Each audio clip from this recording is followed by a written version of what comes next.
प्रभू श्री रामचंद्राचं दर्शन घेण्यासाठी आपण अयोध्यामध्ये आलो आहोत मित्रांनो. किल्ले दर्शनाच्या मनापासून स्वागत. जय शिवराय. नमस्कार मित्रांनो, जय शिवराय, जय शंभूराजे. तर दिनांक 18 जानेवारी 2024ला आम्ही सातारातून Mumbai Lokmanya Tilak terminal railway station प्रवास वाया पुणे अशा पद्धतीने आमचा हा प्रवास होता. तर आम्ही उत्तर प्रदेश गोरखपूर या ठिकाणी आम्ही पोहोचलो 19 जानेवारीला आणि तिथूनच आम्ही गोरखपूर, त्याच पद्धतीने पुढचा जो प्रवास होता नेपाळमधील काठमांडू असेल, मनोकामना असेल, अशा नेपाळमधील भरपूर पर्यटनाचा आनंद घेत आम्ही 26 जानेवारी सकाळी बरोबर पहाटे 5च्या दरम्यान आम्ही अयोध्या श्रीराम जन्मभूमी येथे आम्ही पोहोचलो आणि अयोध्या श्रीराम जन्मभूमीचं संपूर्ण दिवस आम्ही या मंदिराच्या परिसरातील संपूर्ण भागाचं दर्शन घेतलं. आणि हा व्हिडिओ थोडा वेळानं टाकण्याचं कारण की आपला हार्ड डिस्क आपली खराब झाली होती आणि हा डाटा पुन्हा मिळाला. त्यामुळे मी आज हा व्हिडिओ पुन्हा पहिल्यांदा टाकत आहे. तर पहाटेचं वातावरण आणि म्हणजे थोड्या पाऊस त्या ठिकाणी पडला होता आणि धुकं हे पहाटे 6चं टायमिंग आहे आणि 10 वाजूचं वातावरण आपल्याला असंच पाहायला मिळेल. तर इतकं दाट धुकं आणि भयंकर अशी गर्दी. तर नुकतंच राम मंदिराचं उद्घाटन झालं होतं आणि त्याच दरम्यान आम्ही गेलो होतो. तर खूप स्ट्रिक्ट खूप कडक सुरक्षा या परिसरामध्ये आपल्याला पाहायला मिळते आणि आम्ही एका स्थानिक गाईडच्या मार्गदर्शनाखाली आम्ही हा संपूर्ण परिसर आता सध्या आपण पाहत आहोत. तर चला, असाच आपला प्रवास चालू राहणार आहे. तर आपले देवदेवतांचे असे दर्शन घेत आपण अयोध्या राम जन्मभूमीमधील काही ऐतिहासिक जे काही गोष्टी आहेत त्याचं आपण दर्शन घेणार आहोत. तर चला, जय शिवराय, जय शंभूराजे.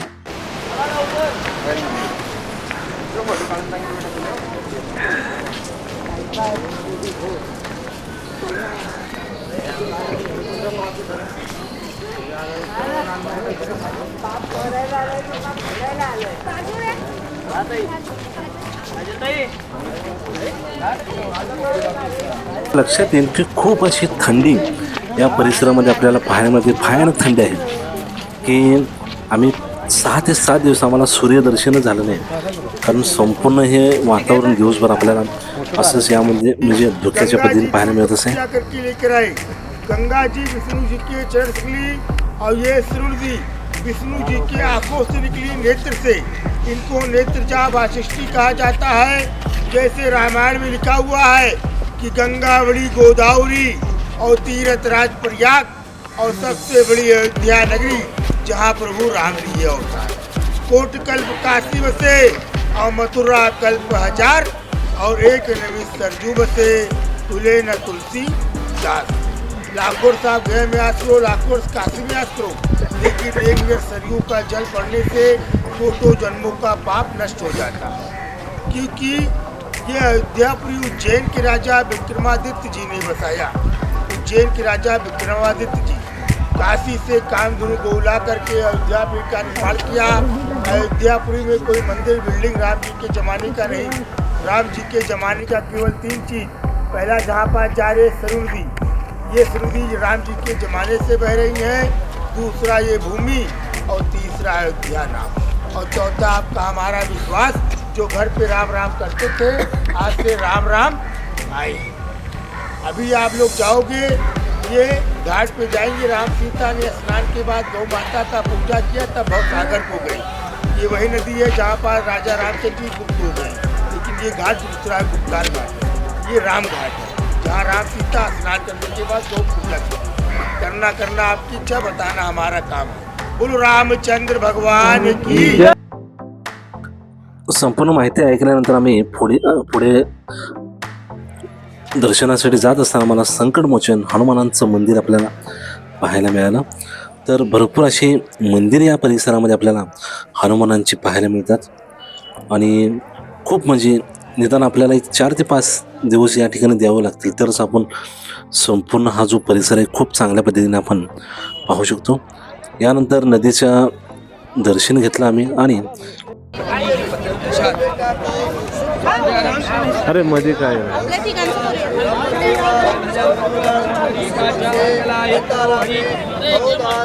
गौ पे छोड़ो। सहस्रमूर्ताय गोविंदाय नमो नमः। नीचे सब लोग हाथ लगा लो पापा। बोलो राम धाम, अयोध्या धाम, सरयू धाम, गौ धाम, शातोपुरी, चारों धाम साक्षी रहे। हे गौ माता, यात्रा हमारा मंगल करो, पूर्ण करो। हे गौ माता, बेटा कितना है? बेटा कितना है? बेटा नहीं, 2 बेटे।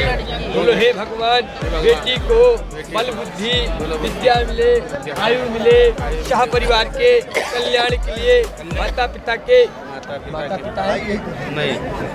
के उद्धार के लिए। बोलो हे भगवान, माता पिता के आत्मा को शांति मिले, वैकुंठ में स्थान मिले, शाह परिवार के कल्याण के लिए। दोनों प्राणी बेटी सहितम अयोध्या जी में, गौदान में, अन्नदान में, राम राज्य में, सीताराम के नाम से भंडारे में क्या बोलते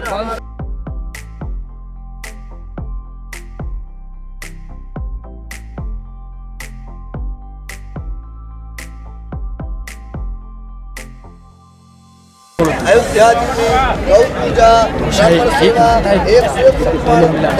जोड़ी हो तुम, पति पत्नी हो, तब बोला तो सही। एक सही ग्राम का पूरा नहीं जोड़ा अपना आश्रम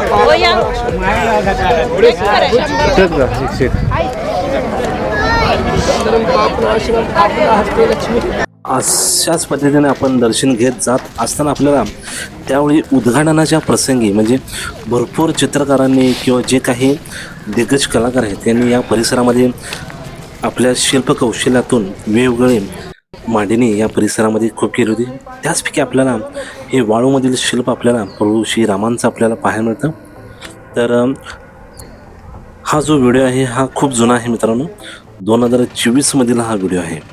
तर त्यामुळे हा जुना मी व्हिडिओ मला भरपूर वर्षानंतर गावला आणि ज्यावेळी उद्घाटन झालं त्याच्या 6व्या दिवशी आम्ही या परिसरामध्ये आम्ही दर्शनाला गेलो होतो आणि खूप भयानक गर्दी। तर आमचं नशीब चांगलं की आम्हाला या परिसरामध्ये दर्शन आम्हाला मिळालं। त्याच पद्धतीने तेथील जे अयोध्या मंदिराच्या परिसरामधील जे काही मान्यवर आहेत किंवा नागरिक आहेत त्यांनी आम्हाला खूप मोलाचं सहकार्य केलं आणि त्या ठिकाणी महाप्रसाद हा सकाळ दुपार संध्याकाळच्या 3 टायमिंगला आपल्याला त्याच पद्धतीने चहा नाश्त्याची मोफत सोय आपल्याला या परिसरामध्ये त्यावेळी पाहायला मिळाली होती। त्यानंतर ज्या ठिकाणी मंदिराचा जो जी काही दगडं होती त्याचं कलाकौशल असेल किंवा काही जुन्या ऐतिहासिक गोष्टी असतील याचं आम्ही या परिसरामध्ये दर्शन घेतलं। म्हणजे जे दगडं वापरण्यात आले होते त्याची कलाकुसर कशी आहे, त्याचं घासकाम कसं आहे हे या परिसरामध्ये आपल्याला पाहायला मिळालं। 13 किलो का घंटा जो राम मंदिर में लगने के लिए आया, 6 कुंटल 13 किलो का। इधर का नमस्कार करो, आगे में चलो। आगे सरकार ये राम मंदिर है। फिर से बता दो भाई।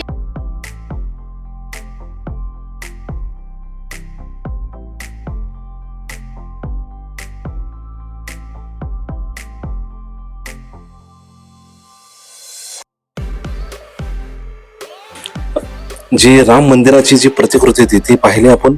त्याच पद्धतीने हे पहा आपण या ठिकाणी जी दगडे जी वापरण्यात आली होती त्याचं वजन किंवा काही गोष्टी आपल्याला त्यांनी आपल्याला मार्गदर्शन केलं। या गोष्टीला 2 वर्ष झाली।